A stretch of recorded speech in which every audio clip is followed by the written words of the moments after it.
Dia da Mulher também é uma data para debater assuntos relacionados à saúde delas. E neste ano de 2018, há uma estatística que preocupa os especialistas da psicologia: a procura por tratamentos contra a depressão, que vem aumentando cada vez mais. O objetivo da criação dessa data, ela não era apenas comemorar, homenagear a mulher, mas também debater sobre o papel da mulher na sociedade, sobre questões de igualdade, de preconceito, de desvalorização e também os temas que mais agregam e mais estão chamando a atenção com relação à mulher.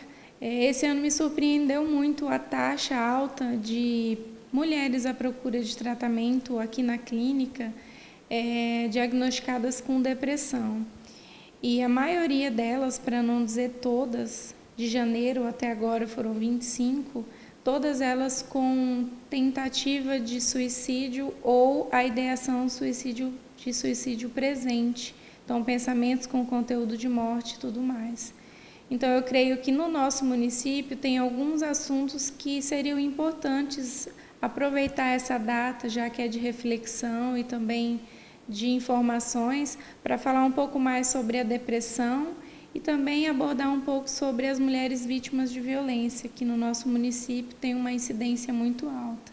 Há vários motivos que podem ocasionar a doença e é primordial que o diagnóstico seja precoce, sendo observado através dos sintomas da doença. A depressão ela é uma doença psiquiátrica que, como muitas outras, não tem um aspecto apenas que desenvolve e que causa a doença.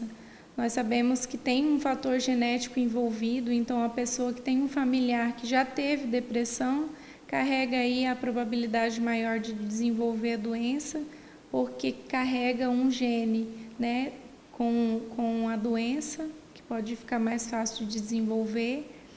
Tem também a questão neurológica, neurobiológica, que quando a pessoa tem depressão, alguns neurotransmissores, principalmente a dopamina, a serotonina, elas ficam diminuídas. E esses neurotransmissores são geralmente os que regulam o sono, o apetite, o bem-estar, a alegria, né? E tem também questões psicológicas, de sintomas físicos e emocionais. A pessoa que tem depressão, o principal sintoma, sinal que as pessoas conhecem são o humor deprimido, a tristeza. Só que a depressão, a pessoa deprimida, ela não pode ser confundida com uma tristeza passageira. Então, na depressão, o aspecto da tristeza, a tristeza como sinal da depressão, ela aparece e ela não vai embora. Ela é uma tristeza frequente, que muitas vezes não tem justificativa ou algo que desencadeou, não há uma coisa que consiga justificar, apesar de que em alguns casos um fato traumático como perda de um ente querido ou outra questão de morte possa estar envolvida, na depressão não tem necessariamente um motivo desencadeante. Além da tristeza persistente, a pessoa começa a ter alterações no sono, então pode ou dormir o tempo todo sem ter energia para fazer as atividades laborais ou do dia a dia, ou pode ter uma insônia na qual ela não consiga dormir em horário algum. Começa a ter também dores pelo corpo, são sintomas somáticos. Então começa a procurar postos de saúde, hospitais, porque está sentindo dores no corpo, dores estomacais, dores de cabeça. E ao fazer exames laboratoriais ou de imagem, não é descoberto ou não é possível verificar algo físico que desenvolva e que desencadeie aquela dor. Somente a força de vontade da pessoa não é suficiente para que ela se cure. Ela precisa de acompanhamento médico, precisa de tomar um medicamento caso seja necessário e fazer combinado o tratamento psicológico, acompanhamento psicoterapêutico, para que a gente consiga mostrar como é a melhor forma de lidar com a doença, envolver a família e aí sim ter uma melhora e, de repente, a pessoa se curar da depressão. Outro assunto que vem preocupando é a violência contra a mulher, ainda muito presente nas ocorrências policiais.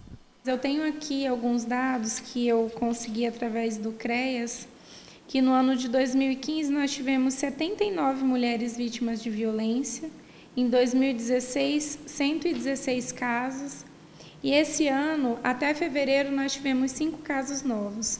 Isso são casos nos quais as mulheres registram um boletim de ocorrência, e então, em seguida, elas são encaminhadas para o CREAS para acompanhamento.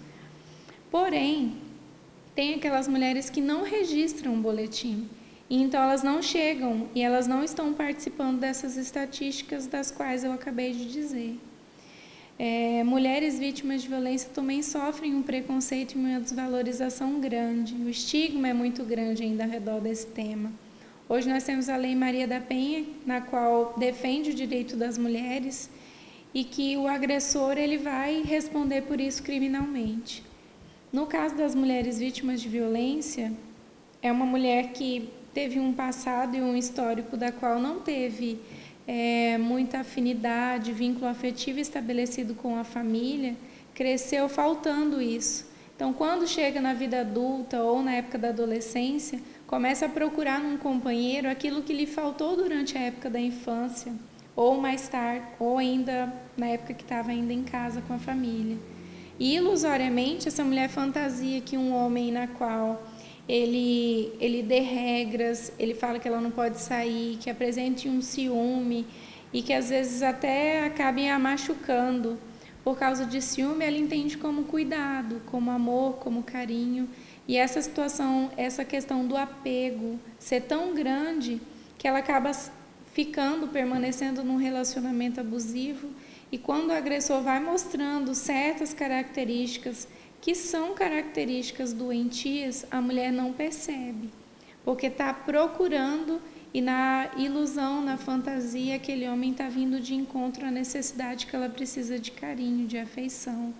Então, essa mulher também precisa de acompanhamento, porque uma pessoa que é vítima de violência e que vivencia isso todos os dias, também vai começar a ficar com autoestima baixa, vai começar a ter problemas de tristeza profundo e vai ser acometida por uma doença mental, psicológica e até pode vir a ter depressão decorrente do que está vivenciando.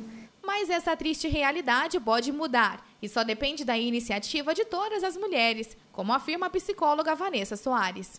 Primeiramente, nós somos mulher. E às vezes a gente escuta dizer por aí, e às vezes até cresce ouvindo, de que mulher é um sexo frágil. Mas eu posso afirmar para vocês que de frágil nós não temos nada. Nós somos fortes, nós somos indivíduos que se diferem dos homens por termos a dádiva de conseguir procriar, de gerar um filho. Isso requer muito cuidado, requer sensibilidade, mas também requer força.